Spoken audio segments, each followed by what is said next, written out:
I stared at the peanut butter and jelly sandwich in my lunchbox, my stomach churning with anxiety. At 13, I learned to check everything my mother packed, but today she caught me trying to throw the sandwich away. Maya, eat your lunch, Mom had snapped, shoving the lunchbox back into my hands. This nonsense about peanut allergies has gone on long enough. Your brother eats peanut butter every day, and he's fine. That was the story of my life. Everything was fine because my perfect older brother Marcus was fine. My allergies? Just attention seeking, my EpiPen prescription, a waste of money that Mom had refused to fill. The medical alert bracelet from my pediatrician, lost mysteriously during laundry day. Now, sitting in the crowded school cafeteria, I pushed the sandwich aside and pulled out my phone, checking the time. 20 minutes until English class. I could make it without eating. Hey, freak, my brother's voice boomed across the cafeteria. Marcus, a junior and star quarterback, sauntered over to my table with his usual smirk. Mom told me about your latest drama this morning.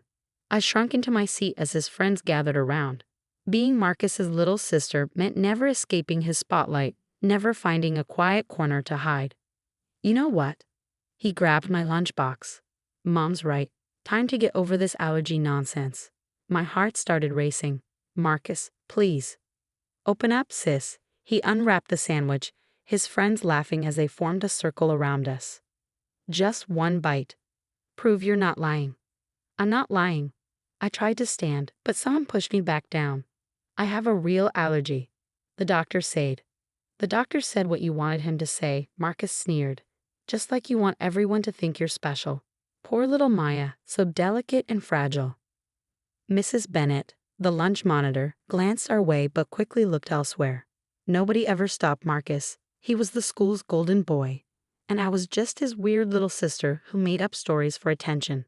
One bite. Marcus held the sandwich near my face. Or I'll tell Mom you threw it away again. Remember what happened last time? I remembered. 2 weeks of being grounded, no phone, no computer. Making up stories to get attention shows a serious lack of gratitude. Dad had lectured. Please, I whispered, feeling my throat tighten just from the smell. Marcus, I'll get sick. Drama queen, someone in the crowd called out. Marcus's grin widened. Look, she's already pretending to have trouble breathing. But I wasn't pretending. The peanut butter was too close, and my chest was getting tight. I tried to push away from the table, but hands held me in place. Just eat it. Marcus shoved the sandwich against my lips. In my panic, I gasped. A tiny piece went into my mouth. I spat it out immediately, but I could already feel it, the familiar, terrifying sensation of my throat beginning to close. See, nothing happened, Marcus declared triumphantly. But something was happening. My lips were tingling, swelling. The cafeteria lights seemed too bright, the voices too loud. I fumbled for my phone, trying to call someone, anyone. Oh, come on, Marcus rolled his eyes. Stop pretending. I can't, I wheezed, my vision blurring. Need help. Maya, a new voice cut through the chaos. Sophie Chen, my lab partner, pushed through the crowd. One look at my face and she sprang into action. She's having an allergic reaction, Sophie shouted. Someone get the nurse. She's faking. Marcus insisted, but his voice held a note of uncertainty now. Sophie ignored him, pulling something from her backpack, an EpiPen. I carry a spare, she explained quickly. Hold on, Maya. The last thing I heard before losing consciousness was Sophie yelling for someone to call 911, and Marcus saying, Come on, she's just looking for attention. When I opened my eyes, I was in an ambulance. An oxygen mask covered my face, and paramedics were talking rapidly above me.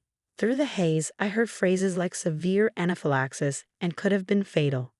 Later, I learned that Sophie's quick action with her EpiPen had probably saved my life. I'd also learned that the entire incident had been captured on the cafeteria's security cameras, not just my reaction, but everything leading up to it. What nobody knew yet, not even me, was that those security tapes would reveal more than just today's incident. They would show a pattern that would shock even those who had ignored my pleas for years. Sometimes it takes nearly dying to make people see the truth, and my truth was about to come out in ways nobody in my family had expected. As I lay in the emergency room, listening to doctors discuss my condition, I had no idea that this wasn't just about allergies anymore.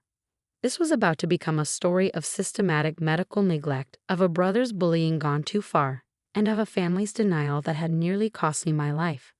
The school principal was already reviewing the tapes, and what she found would set in motion a chain of events that would change everything, not just for me, but for my entire family. Sometimes it takes a catastrophe to break through years of denial, and my catastrophe had just been caught on camera. The hospital room was quiet except for the steady beeping of monitors when Principal Davis arrived.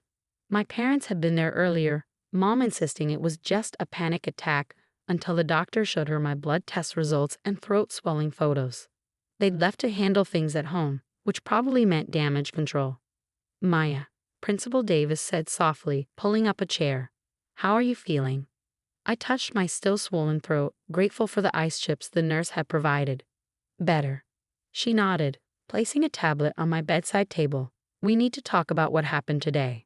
And she paused, her expression grave. About what's been happening all year. My heart rate spiked, making the monitor beep faster. The cafeteria incident made us review our security footage, she continued. We found something disturbing. Multiple incidents, actually. She turned the tablet toward me. The screen showed clips from various days. Marcus throwing peanut M&Ms at my lunch table. His friends accidentally spilling peanut sauce near my food. My brother sneaking peanut butter into my drinks when I wasn't looking. This wasn't the first time, was it? She asked gently. Tears welled up in my eyes. Nobody believed me, I whispered. They said I was making it up. A new voice came from the doorway. Well, we believe you now. Dr. Harrison, the hospital's child advocacy specialist, walked in with a social worker named Ms. Patel. Your blood tests show repeated exposure to peanut allergens, Dr. Harrison explained, checking my chart. Small amounts, building up over time. That's why today's reaction was so severe. Your body had been fighting this for months. Miss Patel sat on the other side of my bed. Maya, we've spoken with your lab partner, Sophie. She told us you've asked your parents for an EpiPen multiple times.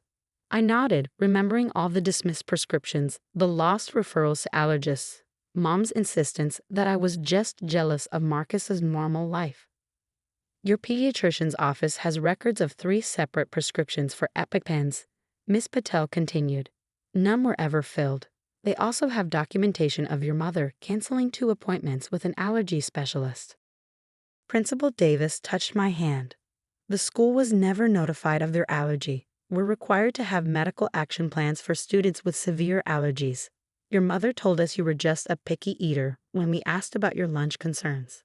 The weight of it all, years of being dismissed, of being told I was dramatic or seeking attention, crashed over me. Are they going to make me go home? I asked, my voice trembling. No, sweetheart, Dr. Harrison said firmly. What your family has done is medical neglect. Combined with the evidence of your brother's deliberate actions, she shook her head. You're not going anywhere until we ensure your safety. As if on cue, we heard Marcus's loud voice in the hallway. It was just a joke. She's fine, isn't she? Principal Davis stood, her face stern. Excuse me. She stepped out, closing the door behind her. Through the door, I heard snippets. Suspension. Criminal charges possible. Pattern of behavior. Criminal charges. My mother's voice now shrill with disbelief. For what? She's attention-seeking, just like always. Miss Patel pulled out some papers. Maya, we need to discuss your options. Your aunt in Connecticut has already been contacted. Aunt Jenny. I hadn't seen Mom's younger sister in years, not since she tried to tell my parents something was wrong with how they treated me. She's waiting for our call, Miss Patel smiled. She's already making arrangements. Just then, Sophie appeared in the doorway, clutching her backpack. Her eyes widened at all the adults, but Dr. Harrison waved her in. I brought your homework, Sophie said, then added quickly, and my mom made you some allergen-free cookies. I checked everything twice. For the first time since the cafeteria, I felt like crying for a good reason. Someone had actually thought about what was safe for me. Thank you, I whispered. For everything. The EpiPen. Sophie shrugged. That's what friends do. They believe each other. The contrast between her simple acceptance and my family's years of denial hit hard. Outside, I could still hear Marcus protesting, Mom demanding to speak to supervisors, Dad talking about lawyers. But in this room with these people who believed me, who had proof of what I'd been saying all along, Their voices seemed less powerful. Dr. Harrison checked my vitals again. Your body's been through a lot, but you're going to be okay. Physically, at least. She glanced at the door. The rest? Well, that's what we're here to help with. Principal Davis returned, looking tired but determined. Your brother has been suspended pending further investigation. The school board is meeting tomorrow to discuss permanent measures. I should have felt scared or sad or something about my family falling apart. Instead, all I felt was relief. The truth was finally out, captured on camera, and confirmed by medical tests. No one could deny it anymore. Sometimes safety comes from unexpected places. A friend's spare EpiPen. A principal who actually looks at security footage, doctors who listen. As I lay there, surrounded by people working to protect me, I realized that this wasn't the end of my story. It was the beginning of a new one, where my truth finally mattered. 3 months later, I stood in Aunt Jenny's kitchen, carefully reading food labels with her as we prepared dinner. This had become our ritual, a sharp contrast to my old life where checking ingredients was dismissed as paranoia. How was the allergist appointment? She asked, placing safe ingredients in one pile and setting aside anything questionable. Good, I smiled, touching the medical alert bracelet I now wore proudly. Dr. Patel says my immune system is stabilizing since I'm not getting constant exposure anymore. The changes in my life since the cafeteria incident were dramatic but positive. Aunt Jenny had received emergency temporary custody after the hospital incident. Her home in Connecticut, with its strict attention to my medical needs and calm atmosphere, felt like breathing fresh air after years of suffocation. My new school had a comprehensive allergy protocol. The nurse kept my EpiPens, yes, multiple, in her office, and all my teachers were trained in anaphylaxis response. My condition was treated as what it was, a serious medical issue, not an inconvenience or bid for attention. The court case against my family was proceeding slowly. Marcus had been expelled from our old school after the security footage revealed the extent of his pranks. He was now attending a military academy, Dad's solution to his suddenly tarnished golden boy. My phone buzzed.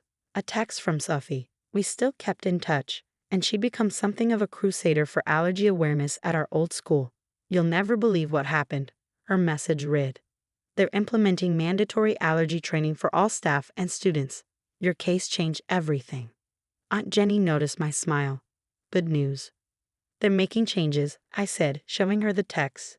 Maybe it'll help other kids like me. Speaking of help, she said carefully, your mom called again. My hand stilled on the carrot I was peeling. Since moving here, I'd received dozens of calls and messages from my mother. At first, they were angry and demanding. Later, they turned pleading. Now they were somewhere in between. They're in family therapy, Aunt Jenny continued. Your mom's therapist thinks it might be good for you to attend a session. When you're ready. The key words were when you're ready. Nobody here pushed me into anything, especially regarding my family. Maybe someday, I said. But not yet. Aunt Jenny nodded, understanding as always. No rush. By the way, your art teacher called. She wants to enter your latest piece in the state competition. My art had transformed since coming here. The piece she mentioned was a mixed media work titled Invisible Symptoms, a visual representation of living with a dismissed medical condition. It was raw and honest, nothing like the safe, pleasant paintings I'd done back home to avoid drawing attention. You know what's weird? I said, returning to my carrot peeling. I haven't had a single panic attack since moving here. Aunt Jenny understood the air quotes around panic attack. What my parents had dismissed as anxiety had actually been allergic reactions all along. Not so weird, she replied. Amazing how much better you feel when you're not being poisoned. That evening, as we sat down to our safely prepared dinner, my phone lit up with a text from Marcus. These were rare. He wasn't supposed to contact me without supervision, part of the court's requirements. I'm sorry, it read simply. I didn't understand what I was doing to you. I showed it to Aunt Jenny, who had become my sounding board for all things family-related. What do you think? I asked. She considered it carefully. I think genuine remorse is possible. I also think you get to decide what role, if any, he plays in your life going forward. That was the biggest change since the cafeteria incident, having the power to make my own choices, especially about my health and safety. My new allergist had explained that some allergy sufferers develop PTSD from severe reactions, particularly when they've been denied proper medical care. We were working through that in therapy, along with the years of gaslighting about my condition. But there were victories too. Last week, I'd successfully handled a potential exposure at school. Instead of freezing in panic or doubting myself, I calmly used my emergency action plan. My teachers had responded immediately, and the whole incident was handled without drama. Just appropriate medical attention for a legitimate condition. Looking at Marcus's text again, I typed out a response. I need time. Maybe one day we can talk about it with our therapist present. Aunt Jenny squeezed my shoulder proudly. Look at you, setting healthy boundaries. That night, adding to my journal, another tool my therapist recommended, I reflected on how much had changed. The scared girl from the cafeteria who had no voice was gone. In her place was someone stronger, someone who knew her truth and wasn't afraid to speak it. Sometimes the worst moments in our lives become turning points. My near-fatal allergic reaction had broken open a family system of denial and abuse, but it had also set me free. Now, surrounded by people who believed and protected me, I was finally learning what real family support looked like. And my allergies, they were just part of who I was, not a weakness to hide or deny, but a reality to be respected and managed, just like it should have been all along.